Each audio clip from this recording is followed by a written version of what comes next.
बच्चों, आज हम लोग करने जा रहे हैं क्लास 10 साइंस का पेपर भी। ये रहा तुम्हारा क्वेश्चन पेपर। इसी से क्वेश्चन आएगा। नहीं देख पा रहे हैं तो कृपया यहाँ देख लीजिए। क्या लिखा हुआ है? साइंस।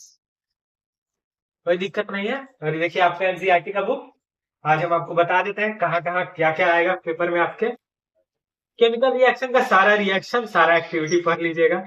एसिड बेस सॉल्ट में बस फिनोप्थलीन ये सब पढ़ लीजिएगा, इंडिकेटर ये सब, बाकी उसमें कोई इंपॉर्टेंट नहीं है।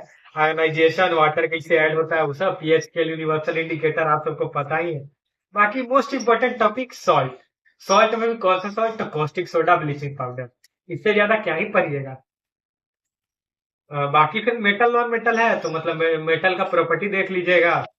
और फिर क्या देखिएगा? Reactivity series. सबसे इंपॉर्टेंट कंसेप्ट इस चैप्टर का मेटलर्जी। और लुईस डॉट स्ट्रक्चर देख लीजिएगा एक दो कंपाउंड का, जो कि एनसीईआरटी में उससे ज्यादा कुछ नहीं पूछेगा। फिर उसके बाद हाँ, सबसे इंपॉर्टेंट टॉपिक आयोनिक कंपाउंड का प्रॉपर्टी। फिर उसके बाद हम लोग आज चलते हैं कोरोजन की तरफ। कोरोजन से पहले एक टॉपिक आता है MnO2 और Al वाला रिएक्शन का। और उसके नीचे, बस जस्ट नीचे एक टॉपिक है। किसका? थर्मिट रिएक्शन का। वो पक्का आता है आपके पेपर में उसका एप्लीकेशन के साथ। तो उसके बाद कोरोजन में 3 टॉपिक है, तीनों देख लीजिएगा। बाकी तो एलॉय ये सब का प्रॉपर्टी डेफिनेशन, उसमें सोल्डर एलॉय देख लीजिएगा, सोल्डर का प्रॉपर्टी यूजेस। इससे ज्यादा कुछ नहीं आएगा। फिर हम लोग बढ़ते हैं कार्बन कंपाउंड की ओर। कार्बन के पास 4 गर्लफ्रेंड होती है, 4 गर्लफ्रेंड से बहुत सारा बॉन्ड बनाता है। इसी चलते हम लोग आगे पढ़ते हैं। कार्बन का सबसे important property carbon covalent bonding.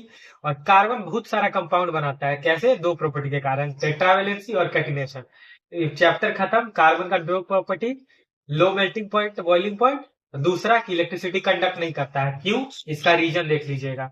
फिर उसके बाद कार्बन क्यों 4 इलेक्ट्रॉन शेयर करता है, क्यों 4 इलेक्ट्रॉन ना गेन करता है ना लॉस करता है, कोवेलेंट बॉन्डिंग क्यों होता है कार्बन में, इसका रीजन देख लीजिएगा। फिर उसके बाद तो सैचुरेटेड अनसैचुरेटेड, किस कलर का फ्लेम निकलता है, general formula alkane alkene alkyne का। और फिर उसके बाद वही, और फिर जितना मतलब एनसीईआरटी में इलेक्ट्रॉन डॉट स्ट्रक्चर है, पहला दो होमोलोगस मेंबर का याद कर लीजिएगा। बाकी तो फंक्शनल ग्रुप ये सब वो सब कुछ आता नहीं है ज्यादा, कुछ उससे क्वेश्चन नहीं आएगा आपके पेपर में एकदम। कोई विदाउट टेंशन रहिए, पटना सेट में नहीं आने वाला उससे क्वेश्चन।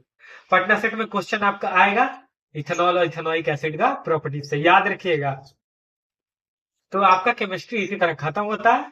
फिजिक्स के लिए जल्द संपर्क करें।